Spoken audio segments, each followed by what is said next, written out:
Good evening. My name is Greta Whitmer, and for those of y'all that don't know me, my name is Greta, and I will be talking to you guys today more about leadership development and how that can be emulated through me.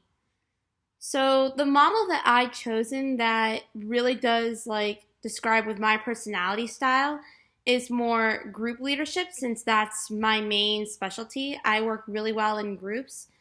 And according to the Journal of Leadership Education, it actually goes really in depth more into my learning style and my leadership style, which is more working with a group, working with a team. Since in life, in certain situations, a lot of the time, students and also servant staff are going to be thrown in situations where they may have to work in a group or work more individually. But to me, I work really, really well in groups, and that's probably the model that I stuck with a lot. Um, Growing up, especially when I did, like I said, more in-depth stuff with student ambassador at Lynn University, as well as doing more coaching at Lynn as well. And that just really emulated in that model really emulated in how I actually lead others in the correct path when it came to doing things like sports, like tennis, and teaching them how to play, teaching them the correct basics and the correct skills that they need to learn in order to succeed in that sport. So the next topic that I'm going to go into more specifically is relationship building skills and how that would, again, foster as a positive relationship in student affairs. To me, being able to gain a strong bond with each member and each student as they come into their college career is vital in order to be able to build that relationship first. Like for me, when I did a lot of times in my personal experience with doing tennis club each year for 4 years in a row, I really had to get to know each of the players since they learn differently. They may learn new skills, learn new concepts differently. Whether that be a visual learner or auditory learner, kinesthetic learner, it is important to gain a more in-depth idea of how that student learns and how that staff member learns, so that way you can be able to work with them more well in order for them to be able to understand the material and being able to really balance each other with their strengths and weaknesses. So for me, it's more like getting to know each person, getting to know their personality, getting to know their learning style in order for them to succeed and to be able to move forward in a positive way. And by incorporating each other's ideas, like maybe doing different workout routines, maybe doing different team building exercises, being able to do different workshops, different meetings, so that way you can actually get to know the student and or the staff member on a deeper connection and deeper level. Another thing is that I will be going over specifically is how this, again, compare and contrast to relationship building for student leaders. For me, like I said before, I really try to get to know each student on a more of a deeper level. And building relationships sometimes is a very tough task to handle. But if you're able to really get to know each student and get to know, their personality, being able to understand, their mood, maybe some days they may have some off days, sometimes they may have on days, sometimes they may have, exciting and okay days. It really does depend on how they are, how they're doing, mentally, physically, emotionally, all that on the same level, but also being able to tell if they can actually,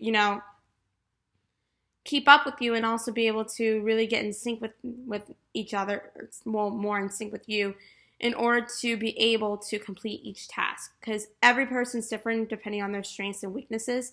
But if you can manage to get in the habit of exploiting some of their strengths and weaknesses, that could be beneficial to the task and be beneficial towards being a leader, then that way you can actually become more successful.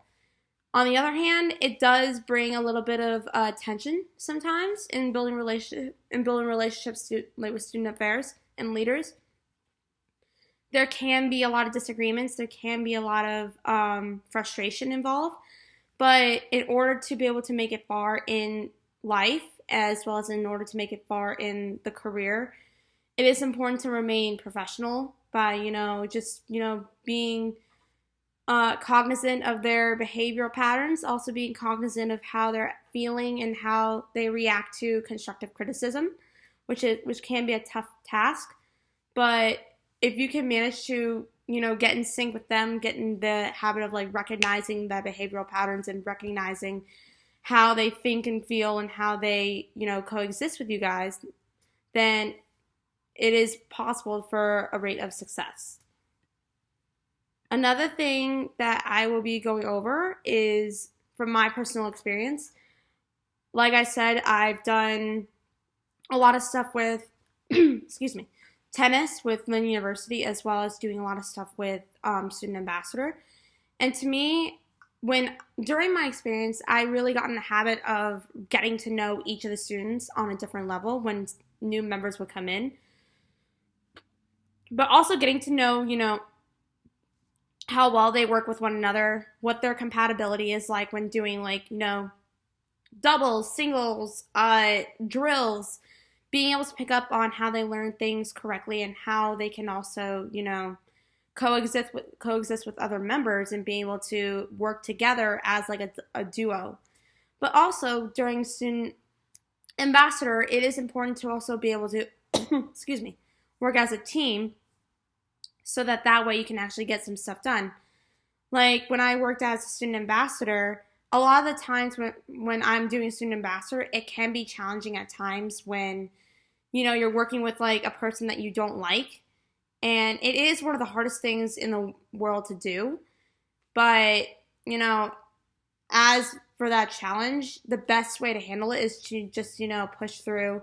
Try to work as well as you can with that person. Even if you don't like each other, it is still important to remain professional. And later, once everything is all said and done, then go on with your separate ways and do your own thing.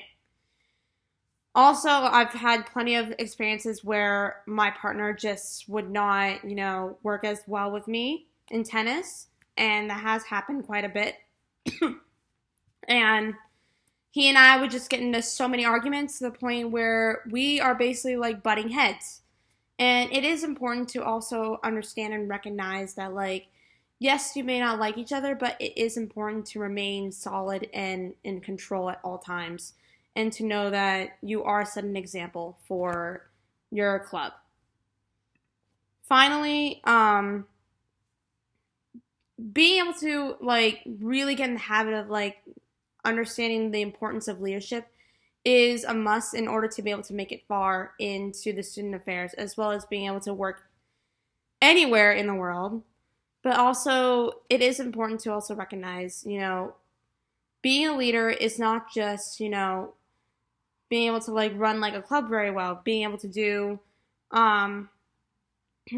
being able to like be good at what you do. It is important to also have an impact on students as they come into the college field, and also being able to be that sort of role model into the student's life, to be able to give them the guidance and being able to give helpful advice and information that can help them become more successful in their career. And finally, the last thing that I am going to go over is how I would describe followership.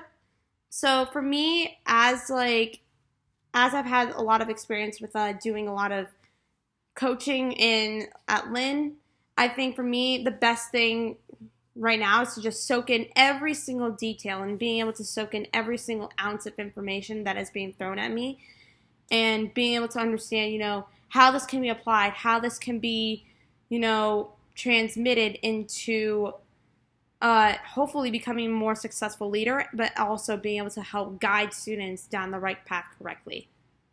So thank you guys so much for listening, and I hope you enjoy the video. Thank you.